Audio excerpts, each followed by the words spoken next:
Namaskar. Hello friends. We are looking at Karma Yoga. Life as offering to the Creator. A seeker should regard his life as a series of yajnas, that is, fire rituals, meant for the Creator for his purpose. The seeker is only the host of yajna, offering material by way of his karma into the yajna fire. The fruit of the yajna will be completely up to the sovereign will of the Creator. After a yajna is completed, the Creator will give the seeker prasada, that is, food offered to a deity in a worship is distributed later among the devotees, and it is called prasada. And this prasada is actually the worldly experiences, such as they may be, whether good, bad, indifferent, which the seeker should accept cheerfully. The outcome of the yajna may be much bigger than the prasada received by the seeker, and in fact it may be for many other people or the whole world for all he knows. For example, a yajna performed for rains will benefit the society at large and not just the host of the yajna. Discard self-centered approach. Pandavas kept struggling for a fairly long time to secure their self-interest that they believed was a just and fair expectation. But Kauravas, led by Duryodhana, were selfish and even evil in their thinking. So they kept denying Pandavas their reasonable right. This caused a constant strife between them and Kauravas, which became more and more bitter by each passing day.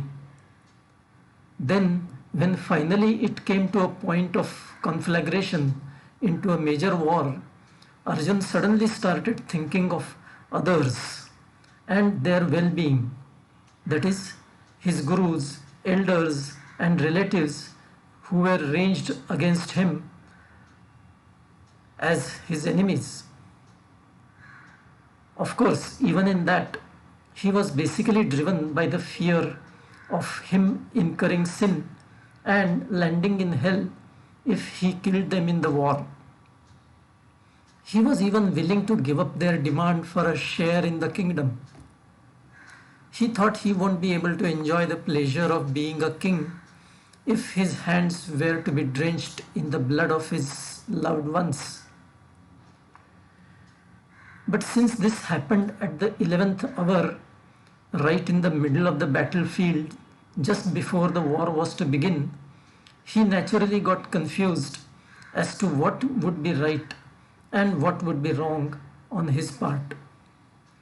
That is what caused him to drop his weapons to show his intention of not fighting and to seek advice from his guru, that is Shri Krishna.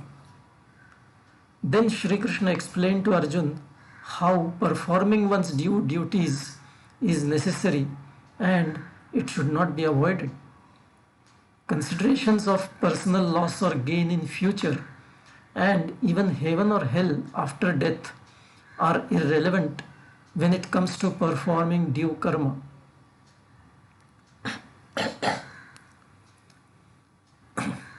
Act in the present without bothering about future outcome.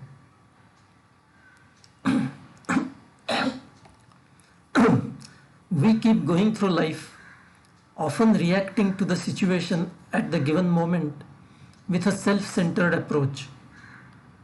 Such an approach invariably keeps creating conflicts with others because our self-interest often is opposite to that of many others.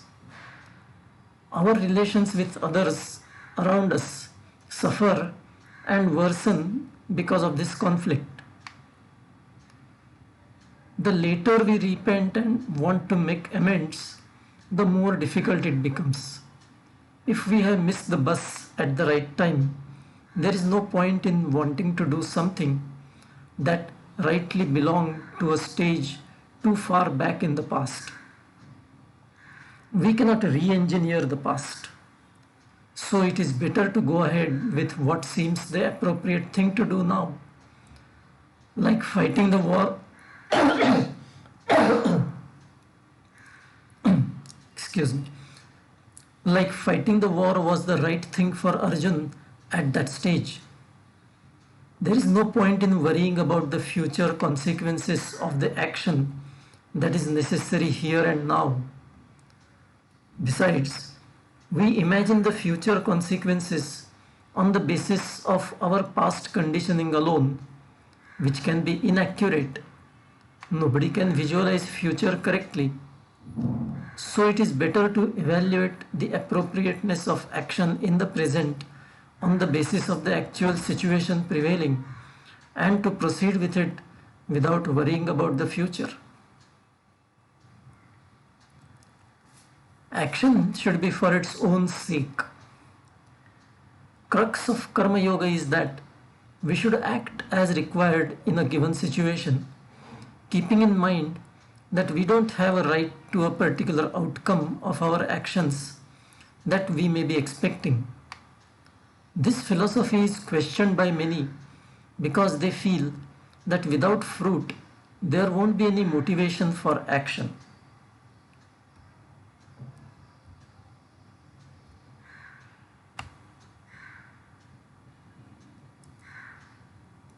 This understanding is not correct.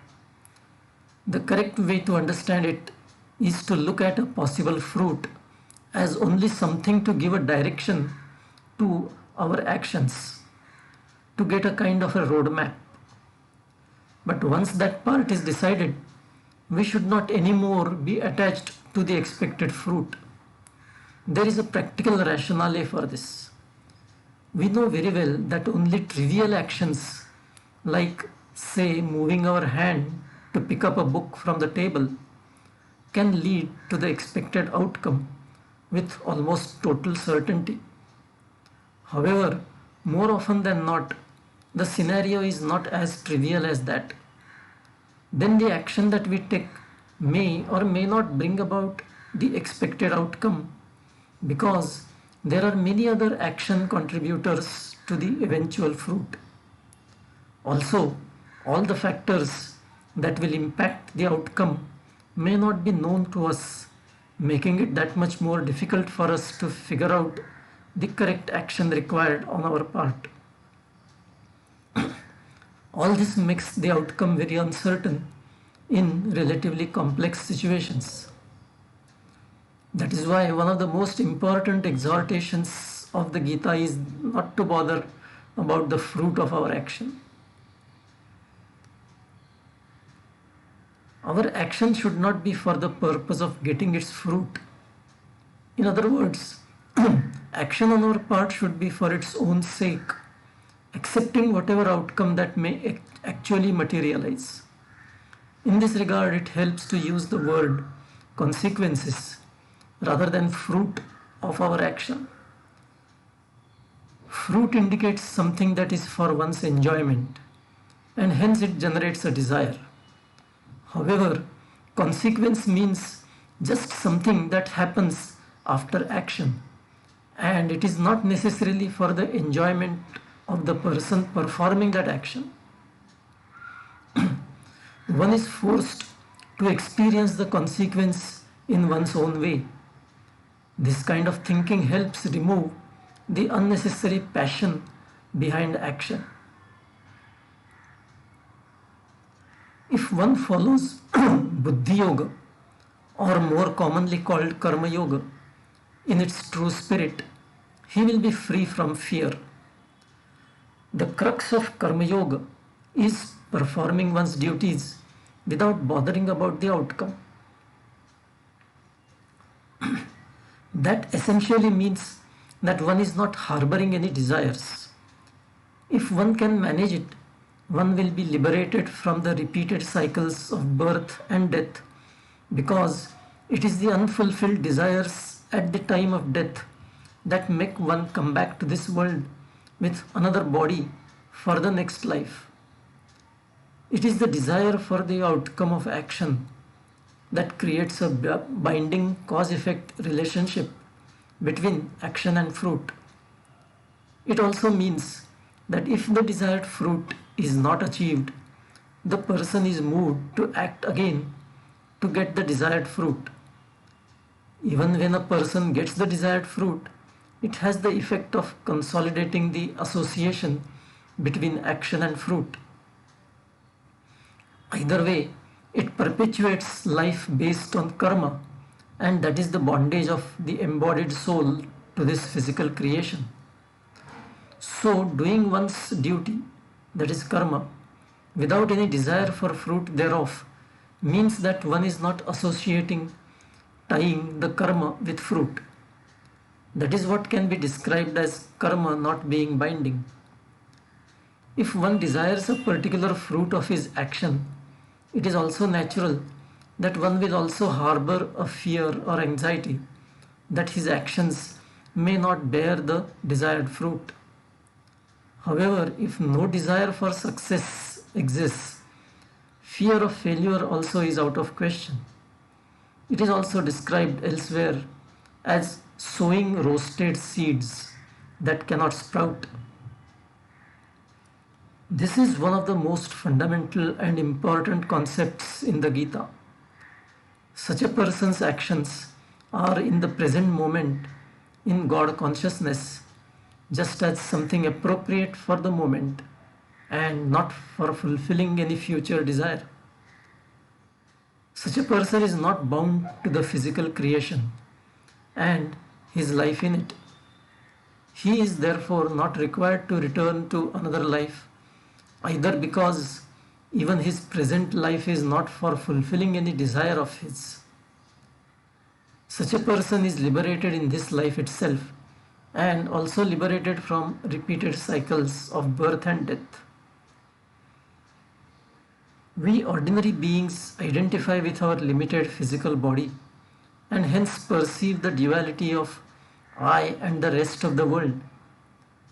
A self-realized person has transcended his limited bodily identity and hence all the duality. He has transcended the three gunas and is totally even-minded. So for him, external objects of desire are not different from his own self, and hence there is no question of a desire to obtain that object. Also, the different mental perceptions of pain and pleasure have ceased to exist for him as a consequence of non-dual state of mind.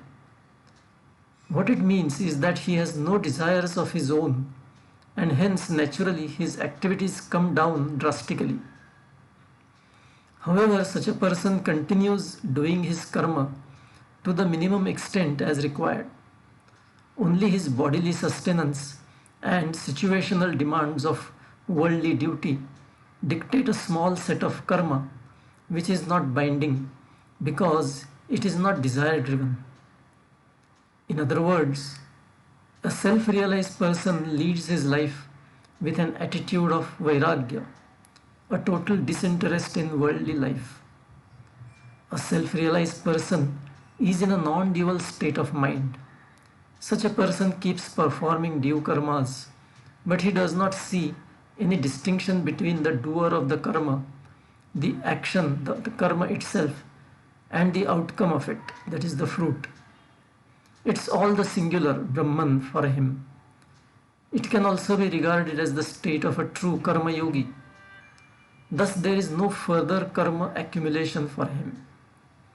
Then, once his past karma fructifies and is exhausted completely, such a person is liberated and does not have to come back to another life. I will stop here and continue the next time. Until then, bye. Take care.